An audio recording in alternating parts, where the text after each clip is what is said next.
The Urban Impact Show is sponsored by Green and Wood Media Services. Green and Wood uses digital media to help businesses, political campaigns, and organizations grow while increasing their community impact. Green and Wood Media is pleased to offer a digital media buying fellowship to train, develop, and mentor young people interested in digital media, politics, and advertising. Learn more at greenandwoodmedia.com.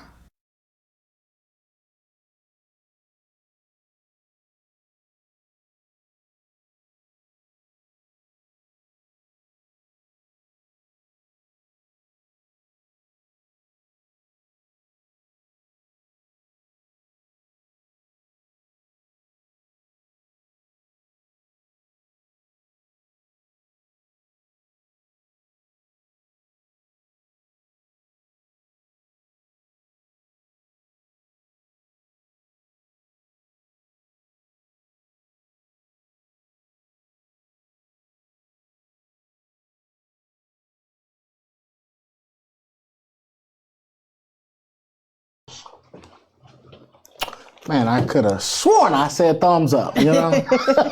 Matt does this to me all the time. Anyway, welcome back to the Urban Impact Show, everybody. As y'all can tell, it's a family affair up here at the Urban Impact Show. So please don't worry. No, it's not. It's not a family affair? No? Oh, okay. You heard it He first. said, no, it is not. No, it is not. It is my show now. As we can tell. So we are live from the studio right here in Windsor Heights. If you would like to book this space, you can call 515-996-0326, 515-996-0326. What up, everybody? What's up? What's happening? Dewana, start with you. How was your weekend? Busy. Good. Busy? Great. You working on that doctorate? Every Studying. moment of every day. I understand. 6 a.m. reading articles. Then went to church. Then thought I was going to read more articles. Then the restaurant got busy. Served with the restaurant. Glory. Now I'm here. God is good. Glory. Yeah, exactly. T.R. Max, what about you? Tell me, how was your weekend? Oh, weekend good. Actually, Lauren Campbell, she took family pictures of us yesterday. Who's Lauren Campbell? Tell her who she is. She's a photographer. Well, does she own the studio? She does. Yes, she does. Yes. So I don't trust too many people to take pictures of my family, especially my son, but she was great, did great. Okay. And so I'm really excited to see these pictures because to get Prince Dwayne to smile Is a on lot, cue, huh? yes. So I'm excited. Oh, well, that's great. She'll be taking the 1-year-old Prince here, his photos here pretty soon. Brittany, tell us how. So welcome Lil Rich to the show. What's up, man? How you doing? Say hi. Oh, They always get shy in front of the camera. Always. Brittany, tell us how was your weekend? Looks like it was good. Yeah, it was pretty good. Did farmer's market with my friend yesterday. Oh. It was freezing. Like Really? toes I'm sure frozen, y'all was okay, fingers though. frozen. After like 2-3 good. hours, Y'all all right. Yeah, it's all good. it was freezing. But other than that, just relax, chilled out. Well, y'all, before we bring up our first guest, we got to talk about Mr. Kanye West himself. We got to bring up what is happening in the world right now. And obviously, you know, we're talking about politics and voting. And anytime you talk about Kanye, you got to talk about this infamous Make America Great Again hat that he wore to the White House, where he talked about Donald Trump, and him and Donald Trump became friends and all of that good stuff. And he notoriously over in Paris, not here in the U.S., I would like to point out, not here in the U.S., but over in Paris, he wore a White Lives Matter t-shirt. Yeah. Man, Brittany, start with you. What happened? Why do you think this just went down the way it did? I feel like he's like out of control or off his meds, and when he gets off his meds, he does all these like radical things. And honestly, I think a lot of it's for attention at this point too. Oh, you think he's an attention Absolutely, absolutely. He's just not a free thinker? He's a free thinker too, but there's a time and place for everything and all those conversations, and I think he has them. He's very calculated when he does have them. But I think a lot of this that he's doing now is like for attention, and his close friends and family need to get him. Dewana? Yeah, he's a free attention thinker. That's what he is. He's just all, we can combine all of those words together. Honestly, I don't want to say anything about him because I don't want to give him what he wants, which is the attention. Like, I don't even like that we're even giving him 2 minutes of our time right now because this is what he wants, Absolutely. is the attention. I really do believe that he wants attention. At the end of the day, it doesn't matter to me what Kanye West does. He is the furthest thing from my mind. He is not doing anything for me personally. He is not helping me get anywhere in life. If we want to give our attention to Kanye, then let's just keep giving it to him. If he wants to wear white lives, whoever lives, if that's what he wants to keep wearing, go for it and do your thing. Like, I guess what makes me laugh more is how upset people are getting. Because I'm thinking, like, this is an individual you're never going to see in life, ever. And we're giving him this attention for what? He don't change me from my belief system. He don't change me from the way I'm going to live my life, how I'm going to raise my family, and what I'm going to do. So for me, I'm not going to give Kanye West any attention except to say, Kanye, keep being you, because I'm going to keep being me. That's all I got. He's the greatest of all time. Go ahead, Tiara Mays. At first thought, I wanted him to recalibrate his meds. His family does need to get him. But you know what? Kanye West. I'm telling y'all talking about this man's medicine. Well, He is not on medicine. Yes, he is. he is on medicine. They have discussed this. But you know what? Kanye West is actually, when you think about it, he's very smart, and it's pretty scary He's a at genius. how smart he is. And he has the ability to change a news cycle at any given moment, just like he did. And he knows what he's doing. And that's scary considering who his friends are. I think he's actually... Pointing to the red hat, as if Donald Trump was right there. His representation is. He brought it. There are a few people that I honestly think that we don't take seriously enough, and how scary and how influential they are when they say things like Ron DeSantis. That man is...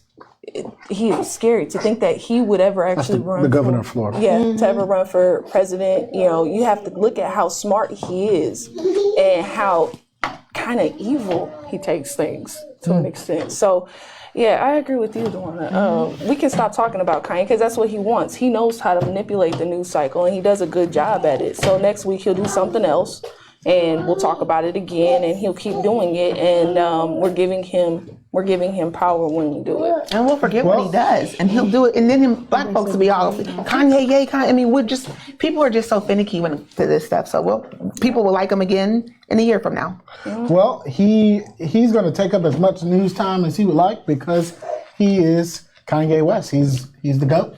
And so I'm not saying I'm not saying I agree with what he did. Music-wise. I'm not saying I like what he did, and I for sure don't agree with this.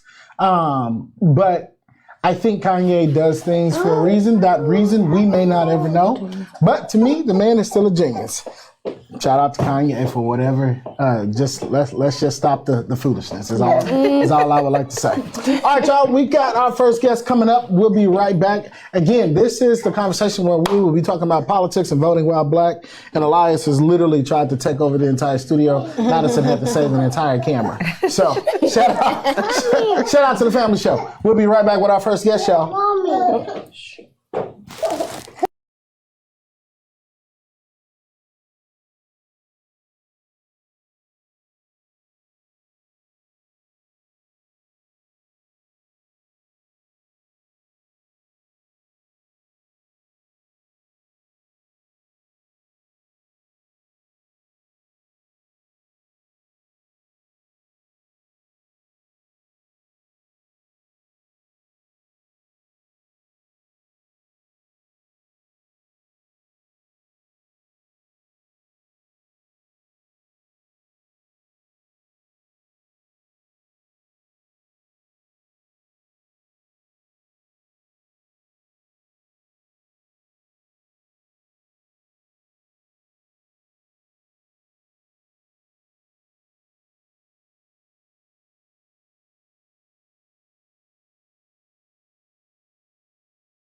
Welcome back to the Urban Impact Show, where we have our first guest this evening, Ms. Mary Madison. Welcome to the Urban Impact Show. Thank you. Thank All you right. for having me. Going to read just a little bit about Ms. Mary Madison. She is running for District House 31.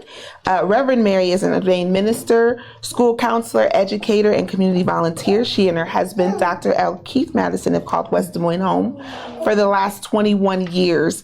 The proud parents of 3 adult children and 1 delightful granddaughter. Again, welcome to the show. Welcome. Thank you. Thank you. So talk to us a little bit about the decision to run for office. Well, you can talk about the problems that we have, or you can decide to do something about it. And when you make that decision, you put yourself in, you put your whole self in, your family too. Yeah. But I think I've always been concerned about families, about children, about school. And so the climate was one that just pulled me in. I had to no longer just talk about it to my family, talk about it to other people, but what are you going to do? Yeah. And so here I am, offering myself. Okay, wonderful. And that's a big deal. I know it takes a lot to put your name on the ballot. Kind of explain to us, what keeps you up at night? What issue is keeping you up at night? Well, there's several. It's I think overall they're overarching, and it's the meanness, it's the hate speech, and it finds its way into education, into healthcare, into employment. Every issue, we're trying to beat up somebody, or we're trying to control every aspect of a person's life. And you don't have the authority or the skills. Right. You're just making up rules. Yep. So we have to stand up for what you believe in. Yeah. No, you have to. Talk a little bit about family, because I know you mentioned that, you make this decision to run, and when you run, that does involve your family. So what conversations do you have with your family when you're making this decision to run? Well, I told them I was going to run, and I told them the parameters of the job, the boundaries, and the things we'd have to do. Yeah. And I also asked for their help, and I asked them if it was okay if I ran. But I think that was a little cheating, because I was already saying I'm running, kind of. And they jumped on board, and they've been very, very helpful. My daughter's an artist, and she's been just amazing with the literature that has to go out. And, when you're a newbie, you just don't know what you say you're going to run, but there's more to it than that, a lot more. So they've helped me quite a bit. My husband's helped me. They wear my T-shirt and go out marching with me and house door knocking and all that sort of thing. So there's other candidates running. Why you? Why me? Because I have been in the background in politics, I'd say, helping other candidates get elected, getting out the vote. I'm community oriented, and all the issues that they're talking about, I actually have experience in, having been a teacher, minister, helping relationships around community building. So I've been out there doing it and never thought, well, maybe I should, I should be the one running. up front. But someone asked me, and then I thought, well, yes, I can do that. You mentioned education. What would be your top 3 priorities? Well, education would definitely be one, because education is a game changer. As a teacher, I've met and worked with a lot of students who come from homes, where they're not getting all that they need, but that doesn't limit them. If they can get their education and understand who they are in the midst of what's going on, they can reach the heights, and your voting power on top of that, seals the deal, I think. Absolutely. I think it's powerful for people to see Black women running for office. And you mentioned, you know, at first you had to talk to your family and get their support. But what has it been like, this process, as a Black woman particularly? Did you feel you had all the resources and knowledge necessary to go through this process and really have a grassroots type of campaign to allow you to be successful? Well, I think without family, I probably couldn't do it, because people have to be encouraged to be part of your network, your team. It's not automatic. Because I'm a Democrat, all the Democrats will flock to me because I'm the only one in that seat running for that Democratic person running for that seat. But they come along when they see how determined you are and who you are. I'm not going to bend.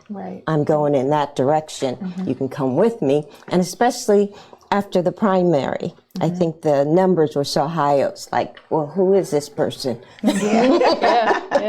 So what was the primary like? You know, you're a part of a major party and you have a primary, and I know that can feel kind of weird, like, well, where's my party at? How did you navigate that process and be so successful? Well, because there were two Democratic candidates, you could see that they couldn't have preferential treatment for either one of us. So you're kind of on your own. You know, you might get some advice here and there. And even other Democratic people, because people want to be on the right side of whoever wins. Yep. That's the bottom line. So you're on your own, but once you get the nomination, you are the candidate, with like it or not. That's but I think that was one of the things my daughter and I talked about, that I'm going to claim it when elected. I'm going to establish a team, you know, a working team. I have lots of friends, and they're very busy too, and so they help me behind the scenes. They'll do postcard writing and making calls, things like that. But they're involved in community, like people find themselves in other people. So so they're busy too, and so when they can help, they do. But just to intentionally create a group that supports me. I was at a premiere for Punch 9, the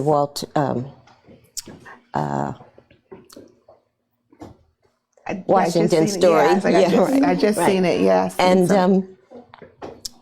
I thought his story. There were barbers for Harold, beauticians, everybody. You know, and so you just create that network. It doesn't have to even be large, because the friends bring the friends to do whatever it is you can do. Right. Well, I love that, you know, you're talking about claiming it. So you're going to win. So you win. So come November, the night's here, you won. Talk about what you plan to do to bring everyone together, because we know that at the Capitol right now, it is a house divided, very much so. We've got Democrat and Republican that just can't seem to come together on the issues.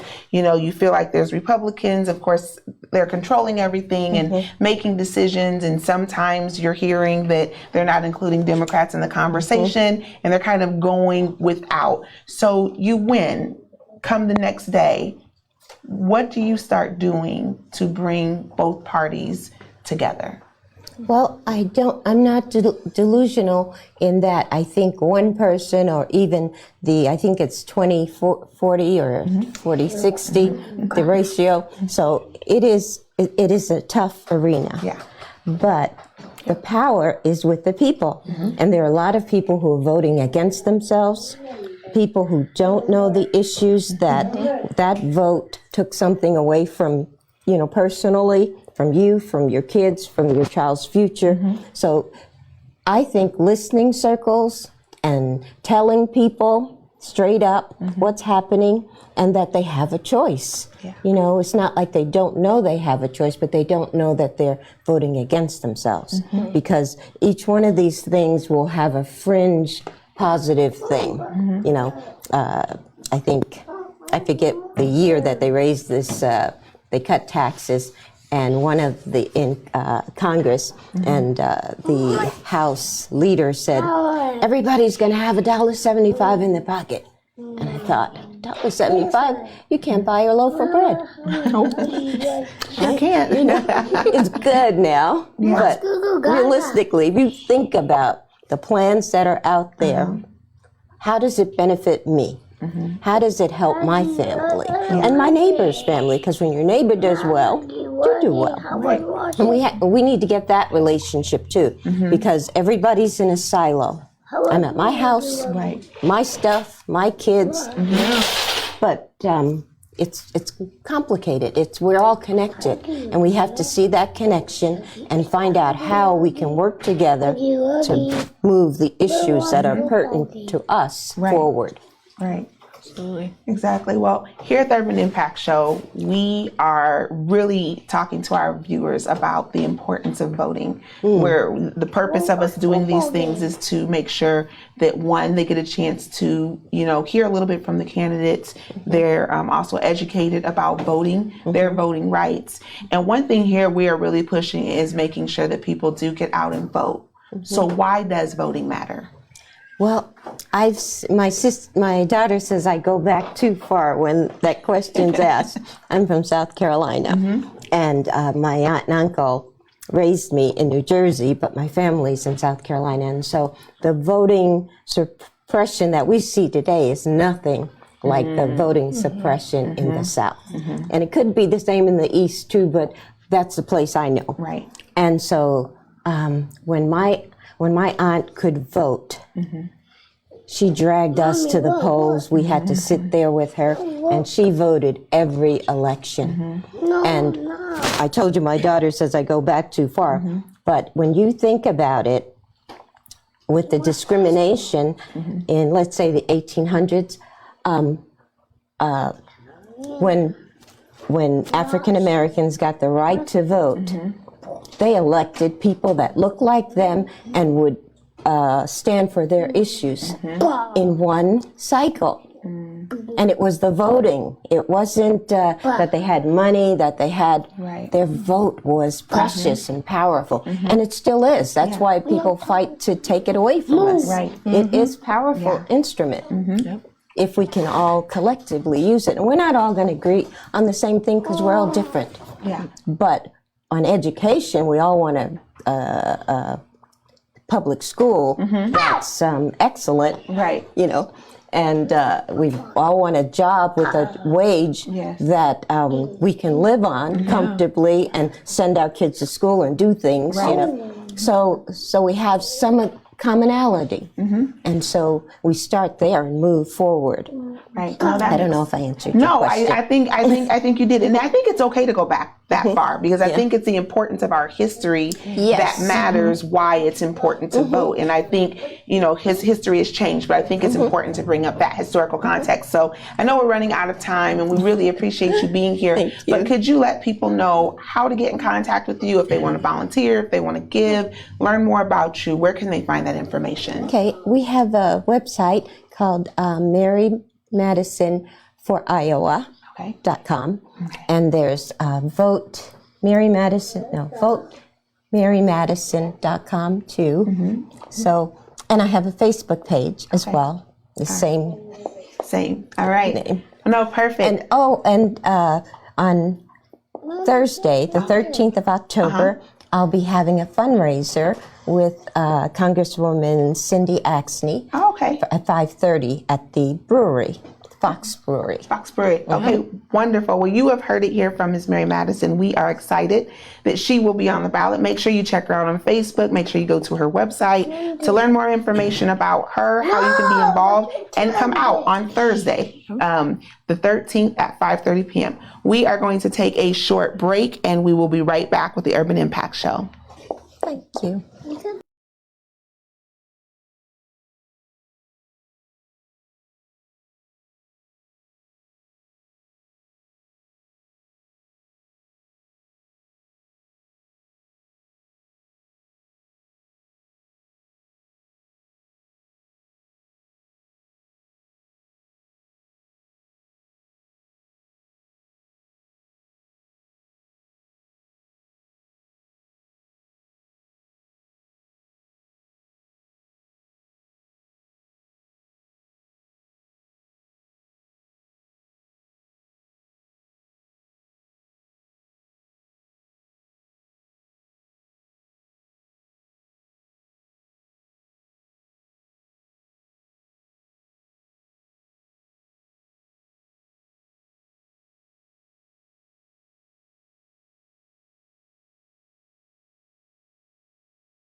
All right, welcome back to the Urban Impact Show. Okay, we have a treat for you today. We are now speaking with Wayne Ford, a candidate for Broadlawns Board of Trustees.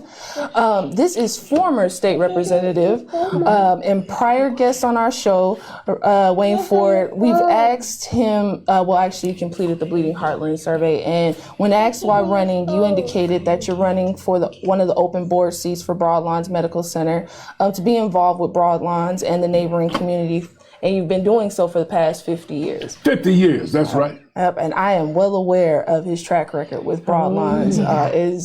He's helped make that hospital what it is right now. So, no further ado, welcome. Thank you. I'm just happy to be here. Happy to be here. When it comes to business, y'all got some hard questions to ask, and I understand that. I'm just happy to be here. If somebody told me when you're 70 years old that I'll be running for office, I would have told. I stepped down from Capitol Hill 12 years ago. So I'm just overwhelmed, but I'm still healthy, I'm still strong. God has given me an opportunity. I'm putting the signs out in the yard myself, and I just feel good. So just thank you for being here. Yeah, well, Wayne, let's get started. So you put it out there. I didn't want to say your age. You put it out there. You said you're 70 years old and Yes. you're running for office. Yes. So let's just put it out there right now, because I know people are saying these things. They may not be saying it directly to your face, but they're asking the question, Yes. why, after a 12-year stint that you've been away from kind of office per se, Yes. and at 70 years old, why are you deciding now to run for office when we know that people will say, oh, there's younger folks out there that are ready to do it and they've got bright ideas. But why is Mr. Wayne Ford choosing to do this right now at the age of 70? That's a good question, DeWanda. I was fortunate enough to be the Broadlawns consultant, the community consultant for many years. I was fortunate because I know everybody around the country.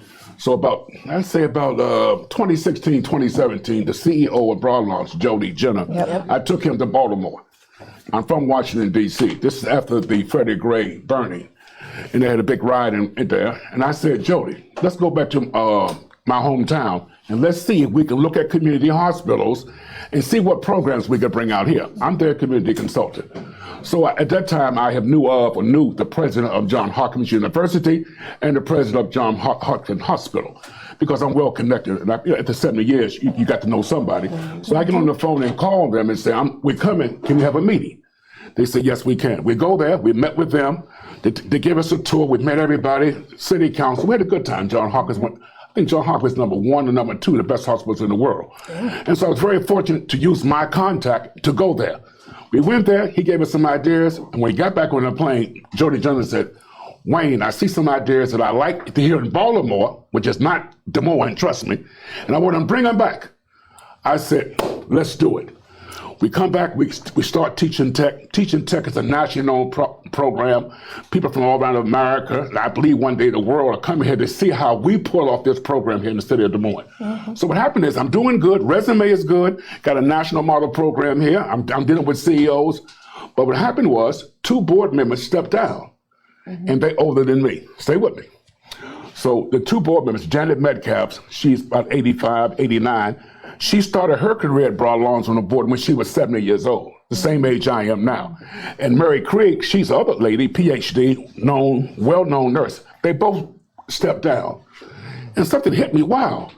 We have a new CEO coming, we got new leadership coming.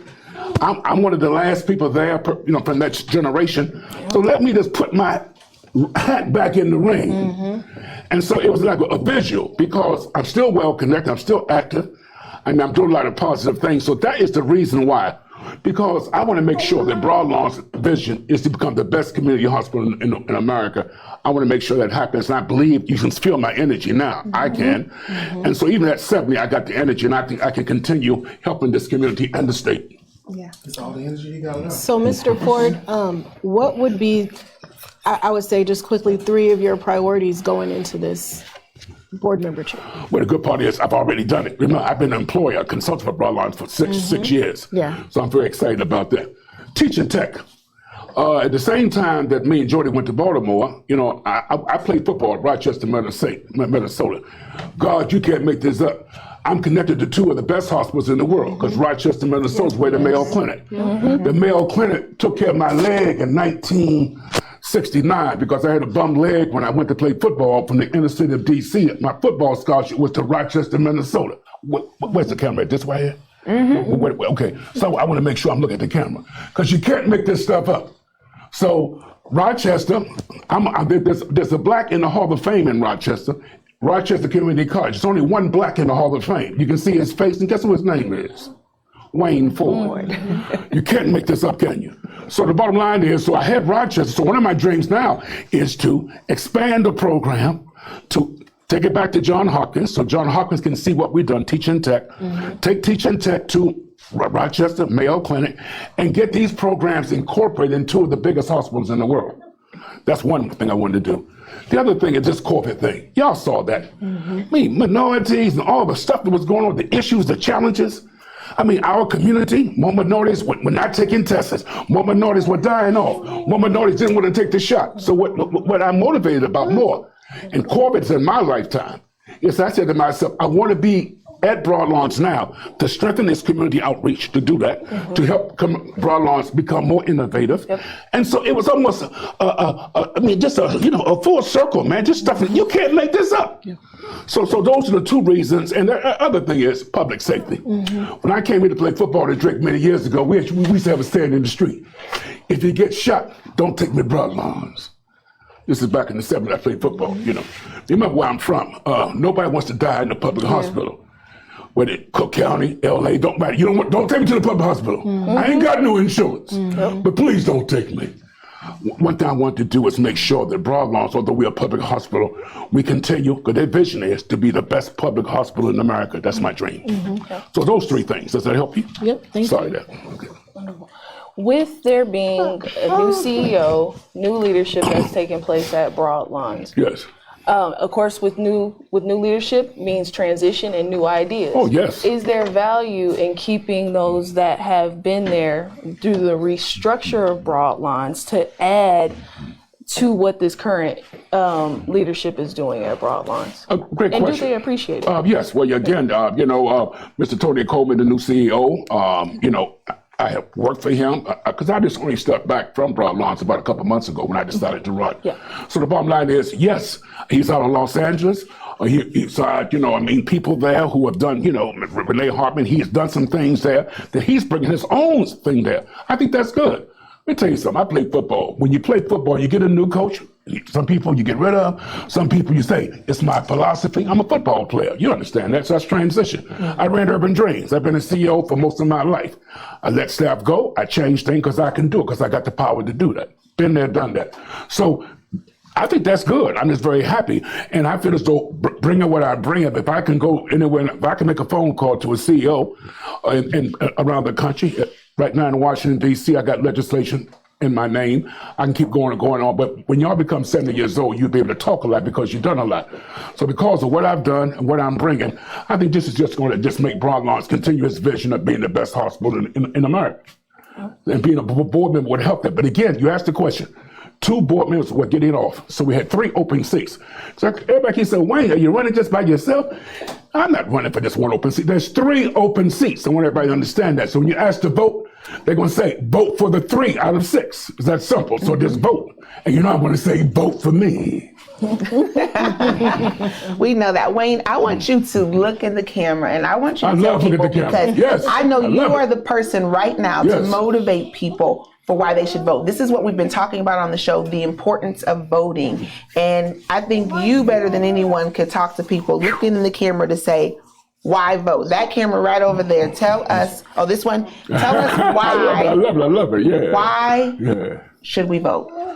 Okay. Great question, DeJuan. Well, because Mary Matson, she was here, and she's off the generation of, from the South. I'm 70 years old. So I seen the black and white bathroom. I seen all that. I come from that, where people were getting hung and all that. I'm originally from North Carolina, so I'm a baby boomer. I seen it all. People died for your right to vote. Mm-hmm. They lost their life. Mm-hmm. When people tell me they ain't going to vote, I'm saying, are you aware of your history?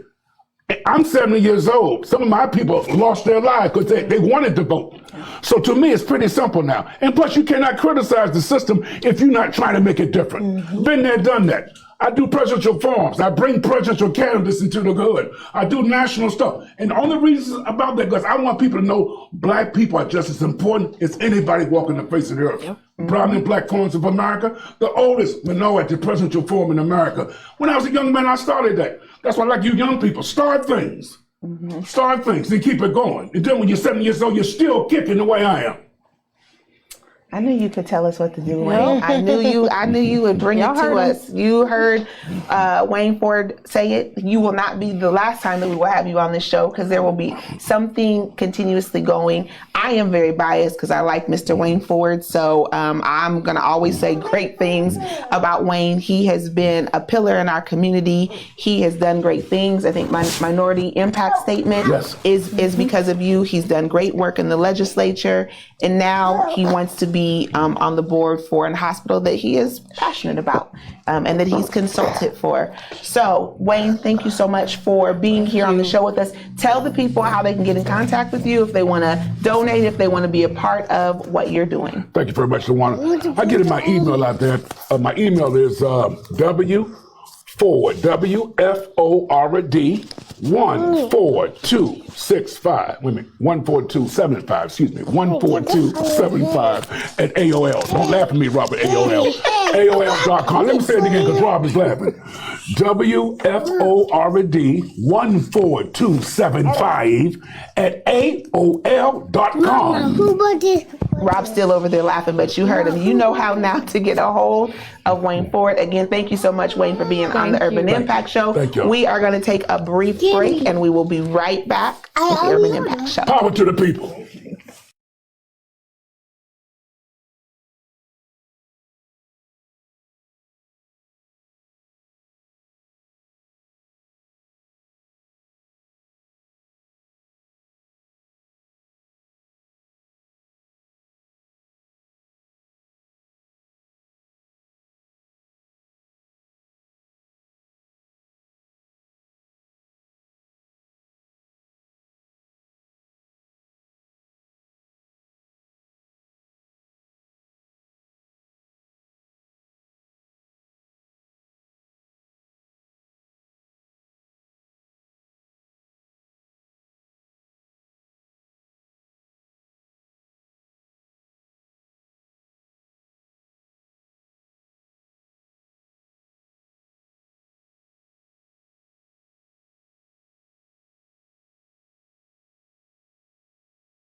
All right, well, welcome back to the Urban Impact Show. So we're going to end off with a little bit of political commentary. We've got some hot topics right now. Actually, it's been a hot topic all summer, women's reproductive rights. So we know that SCOTUS has overturned Roe v. Wade, and every politician right now is basically running on this issue. The Des Moines Register this past week, they put out a publication indicating that 90 plus Iowa legislators, candidates, and Des Moines Metro candidates have answered in terms of their response about reproductive rights. I'm going to throw out a couple of key people here. So Congresswoman Sydney Axne, she is pro-choice all the way. Her opponent, Zach Nunn, they did a debate this week. He has tiptoed around his answer. Also, the Des Moines Register, I want to note that they asked our gubernatorial candidates for their response in regards to how they feel about abortion in particular. I'm going to say the word abortion in particular. Candidate Deidre Dergier, she answered it expertly. She believes that it is not a decision between the government. That is something that a woman and her doctor should be working on. Our governor, however, did not answer or respond, but you can take a look at her previous responses and, you know, comments that she's made. Here's the thing. I don't think that Republicans, when they decided to pack the Supreme Court, I don't believe that they actually thought that this was going to be a mic drop issue. And it has not been. Independents, Republican women, they have a lot of feelings about this particular right being taken away. And polls have shown that about 60% of Iowans believe that it's none of the government's business. So it's debate season. There is a gubernatorial debate that's going to be taking place on October 17th between Governor Reynolds and Democratic hopeful Deidre Dergier. Debates should be mandatory. I'm going to start there. Should be mandatory if you want the job. How many are we getting? One. Okay, just want to. We just get one. And, you know, Donald Trump told him don't debate. well, yeah, there's that. So on a nationally, they're not debating because they don't want to answer about certain issues. There's specific issues that they don't want to answer for. There's certain Their issues daddy they don't told them wanna- what to do. Can't even say anything. But let's just be very clear about this no debating thing here. When you don't debate, then you are not giving the people what they deserve. And what I find so interesting is that people are okay with the no debate thing. These are individuals who you are electing to make decisions for you and to, you know, enforce things and make things happen. And we're saying it's okay. You don't have to debate. So this is where I get tired of, like, we the people have all this power, but we sit back and let these individuals just do whatever they want to do, and then we're okay with it. And then come November, we'll complain, and then we'll go back to business as normal, and then something will happen. And I just want to say this. Kim Reynolds is not saying anything about abortion because she knows if she does, it will mess her up for this election. Exactly. She is going to be very quiet because she knows if she makes the wrong statement, it will alter the election. So what she's doing is, I got to give this to her. She's being very quiet because she's waiting to see what's going to happen. And then she's going to start making choices. And guess what? By that time, everyone's going to be upset at the choices she's going to make. And it's going to be too late because you're going to vote for her. So be very mindful of, in my opinion, not the show, but me personally, there is a game that I think she's playing, and we need to be very mindful of it. Absolutely. You know, it's interesting during, you know, they throw out these ads, these 45-second ads, and, you know, they can either be fact or fiction. And that's what the public sees, right? And I'm talking about both sides. That's what the public sees. But in a debate, you win a debate by dropping facts. Period. And you will win said debate if you drop the correct facts. At that time, at that moment, you can't combat it. Yeah. Shout out to Tiara Mays again Yes, for her thank you. wonderful political commentary. Go I'm going vote. to just say this. When Daddy calls, people come and answer. Just do not like calling him daddy. And- Please get him. And right now, he's their daddy. And he is showing us that what he said that if I held a gun to somebody in the middle of Madison Square Garden, or what was it, Manhattan Street, Times Square, or yeah. something like that, that nothing would be done. He was right. January 6th, we saw thousands of white men and women rush the United States Capitol. They were walking through the building yelling, "Hang Mike Pence," the acting current vice president of the United States of America. Of their party. Right. They were calling Nancy Pelosi a whore and all types of other names, walking through the Capitol. And there was a black man that stood his ground against hundreds of white men armed. And he stood there alone, 10 toes down, flat-footed. And he reminded them that Donald Trump ain't my daddy. He's y'all's. At the end of the day, Democrats nor Republicans deserve the black vote. But we have to be honest when we come to these election centers. And if you want the black vote, you gotta come get it. Not with campaign promises, not with throwing out a little bit of tickle here, a little bit of trickle there. No. If you want black folks to vote for you, come to our neighborhoods. When Al Wumble and I, get well soon Al, traveled the state of Iowa, we visited 33 cities in 30 days. Al and I was on the road. Me, Al, Will, and Luana Nelson Brown came to a few of them. And when we were on this road, we were going to communities of color, specifically. Going to communities of color. And when we showed up, people were asking us, "What are y'all doing? What's going on? What's going on?" And we was like, "Oh, we're here to register people to vote." A 40-year-old man walks into the grocery store that we're sitting right on the inside. It is snowing outside. We're sitting right on the inside. 40-year-old man walks in. He had a jerry curl and everything. He says, "Man, what y'all doing? We just saw y'all on the news that, because they were advertising when we went to the cities." I said, "Well, we're here registering people to vote. Have you voted for?" 40-year-old man tells me, "I've never voted in my life." You know why? He said, "Because nobody has ever told me why." I said, "Now I get that, but it's your responsibility." He said, "Yeah, it's my responsibility, but it's also my responsibility to make sure these bills are paid. It's also my responsibility to make sure my kids are fed. And if I got to choose between going to work and paying this light bill and making sure my kids are fed, or going down there and standing in line to go vote for somebody that ain't never talked to me, that ain't never came to my neighborhood, guess what I'm going to do? I'm going to go down there and make sure my baby is fed." So at the end of the day, these are the views expressed by Rob Johnson, not those of the Urban Impact Show or Iowa Urban Media. But I'm voting for Deidre this year because when you are in this place, I'm getting a signal to wrap up. And when you're in this place, We're good. when Keep going. you're We're good. in this place, and you got folks who their simple message is down with the blacks, down with the gays, down with the Jews. That's their simple message, right?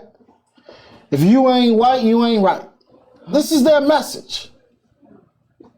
And Herschel Walker down in Atlanta, down in Atlanta and Georgia, Shake your head, right? Just can't even pronounce half of his words.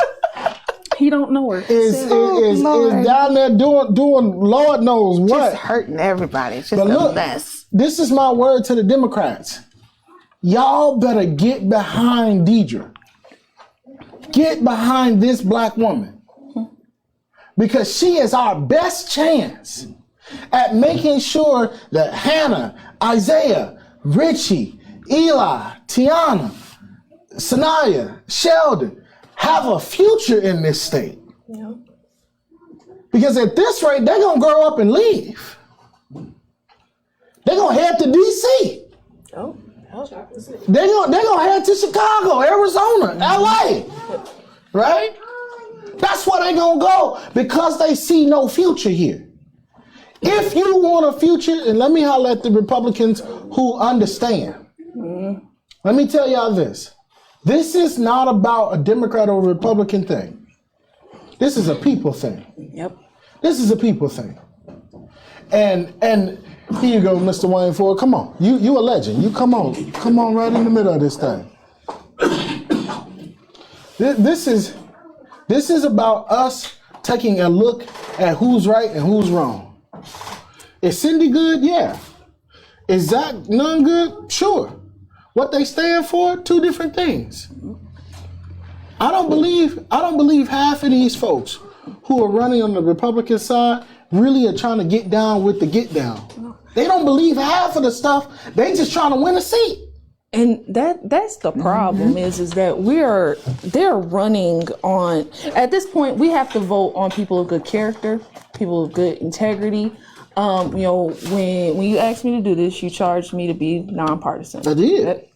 And so I'm going to do that. All my votes are going to be of those people that I believe have not lied during their campaign, that are of good character, and that actually believe that these children deserve the state that you're talking about. Because they're going to leave. Madison, will you do me a favor? Will you Google when Chuck Grassley was first elected to office? Oh goodness, it is. Keep talking. As soon as she get that, I'm gonna say something. But he was elected during a time. I mean, anyway, term limits. But I say that to say this. This. My votes are coming to when it comes down to character and integrity. I believe Deidre has the character and integrity, and she's not auditioning to be vice president. Right before I was My sister was born. So Chuck Grassley was elected to office in 1981. So 81, 91. 2001. 2001. 2011. 2021. 2021. Is that 50 years? That's almost 5 decades. Yeah. Yes. It's almost 5 decades. And I don't know, and please, viewers, if you have information I don't have, please let me know. But I don't know about the money that has been brought to the minority community while he's been in office, when you can bring federal funds to help your districts. You can help your districts. I don't know about funds that have been disseminated that Chuck Grassley fought for at the United States Senate to bring back to Iowa for people that look like me, for people that's growing up like Elias, right? And my whole point of this, and then I'm done. My whole point of this is when I walk into that booth, because I'm going to I'm gonna be very clear. I'm not voting early because I don't trust the way that that whole system went down, the way that they done changed that whole thing. So I'm gonna let whoever push that. That's for y'all. But I'm gonna be there on November 8th, and when I walk into that booth to vote, I am voting because my son's life depends on it. That's why I'm voting.